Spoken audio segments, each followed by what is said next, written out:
He didn't make a scene when she said she wanted to leave. No shooting, no begging, no question. He just nodded. It clearly caught her off guard. He thinks she had prepared for an argument, made even a dramatic apology that would make her seem like the calm one. But he simply stood there and said, "All right, if that is what you want."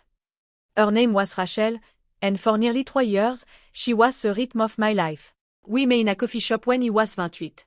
Both of us worked late night living on caffeine and half slept dream. What began a playful teasing about playlist and the coffee order slowly turned into dinner, movie night, and the kind of comfort that makes you believe you finally found peace.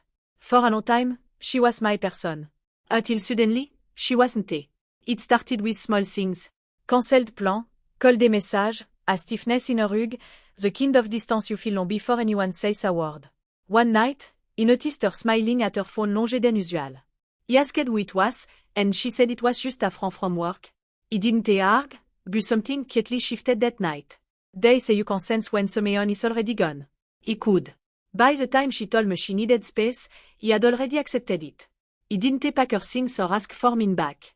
He didn't block her or check her social media. He simply disappeared from her story the same way she had slowly faded from mine. The first few months felt strange. He kept expecting her name to light up my phone. Sometimes I'd wake up at 2 in the morning, half dreaming that she was still there, that she hadn't left. But reality was key and silence became routine.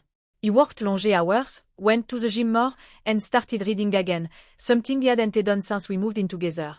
A year passed like that. One key, ordinary day after another. Then one afternoon, a mutual friend texted me. "Hey, just thought you should know Rachel is engaged." He stared at the message for a long moment. Not angry, not shocked, just still. Apparently, she was marrying the same friend from work.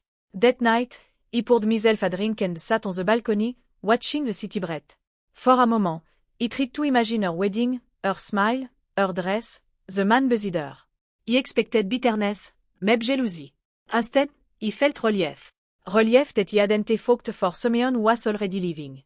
Relief that he hadn't lost himself trying to keep her. But life has a strange way of looping instead of ending. About a year after her engagement, he received a message on Facebook. "Hey, can we talk?"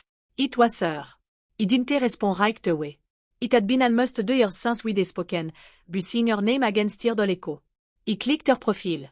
She looked the same, maybe just a little more tired around the eyes. There were no photos of her husband. No ring in sight. 2 days later, he replied. "Sure, what is up?" She said she wanted to meet, just coffee to catch up. Part of me was curious. Another part wanted me not to reopen something that had already healed. But curiosity won. A week later, we met at the same cafe where it all began. When he walked in, she was already there. Same corner, same seat. She smiled when she saw me. That familiar half grin that on melted every wall he had built. "Hey," she said softly. "You look different." "I guess time does that," he replied. There was an awkward pause, then small talk. Job, mutual friends, the usual things people say to fill silence when the truth feels too heavy. Finally, she sighed. He wanted to say I'm sorry. He shouldn't have left the way he did. He stayed quiet. She kept going. He thought what he had with him was real. It wasn't. It fell apart in less than a year. He cheated on me with someone at work. She looked down, turning her cup slowly in her hand. I guess he got what he deserved. For a moment, he almost felt sorry for her. Almost. He took a slow sip of coffee, mostly to give himself time. Her word in between us, heavy and familiar. Cheating, regret, betrayal.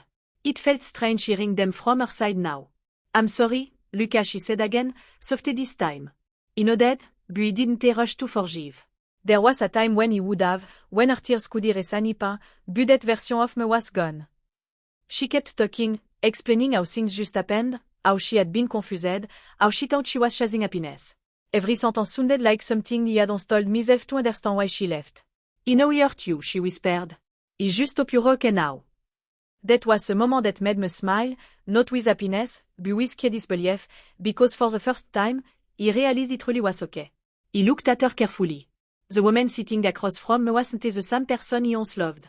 Or maybe had changed so much that the illusion finally disappeared. "He was hurt," he said finally, "but I'm not anymore." She blinked as if expecting something more. "Maybe opening back into my life." He didn't give her one. We talked a little longer about the past. She told me she had moved back in with her parents for a while. She said she'd been thinking about us a lot lately and realized he had always treated her better than she deserved. When he stood up to leave, she reached for me, her finger lightly brushing mine.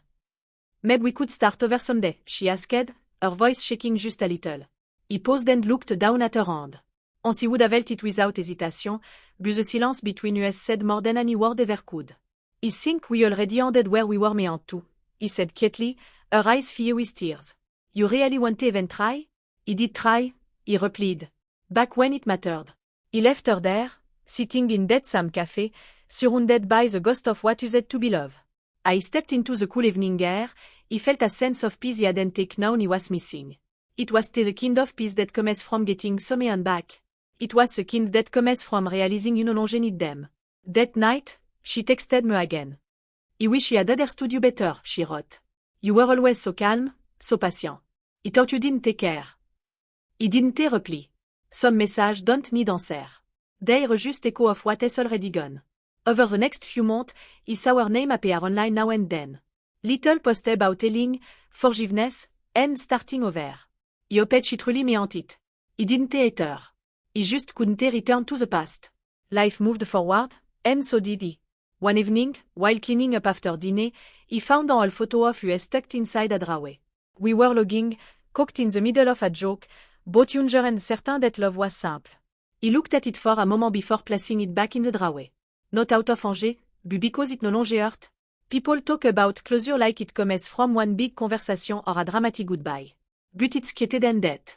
It happens when you stop needing to prove you were right or that they were wrong.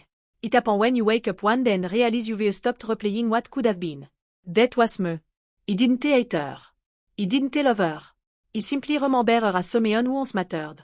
And maybe that is a real ending to stories like ours. Not fireworks, not revenge, not grand gesture, just two people who met, changed, and drifted apart. Some team loved OSNT and with a fight. Some team it simply run out of word.